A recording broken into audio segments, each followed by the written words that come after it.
Hello everyone, কেমন আছো তোমরা সবাই? Welcome back to my mini vlog. Morning walk থেকে এসে আমি মা আর আমার জন্য করলাম ঘন দুধ দিয়ে চা। সেটাই খেতে খেতে দুজনে মিলে গল্প করছিলাম। ভীষণ গরমে আমার মুখে ছোট্ট ছোট্ট টাইনি বাম্পস চলে এসছে, সেই জন্যই মুখে একটু আইস রাব করলাম। দেন স্নান টান করে লাঞ্চ করে ফেললাম। লাঞ্চে ছিল ভাত আর মাছের ঝোল। দেন রেডি হয়ে বিকেলে একটু বেরিয়েছিলাম নতুন বাড়ি যাওয়ার জন্য, কারণ সেখানে আজকে আমাদের খাটটা ফিটিংস হবে। তোমরা ঠিকই ধরেছো, আমি আমার বাড়ি শিফট করছি।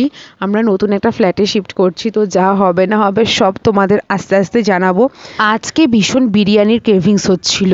সকালে মর্নিং ওয়াক আর রাতে বিরিয়ানি।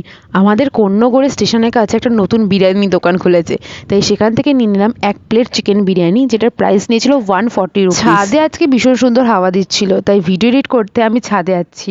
আর হ্যাঁ, আমি নতুন একটা ফেসবুক পেজ খুলেছি, তোমরা কি কিন্তু আমাকে ফলো করতে পারো।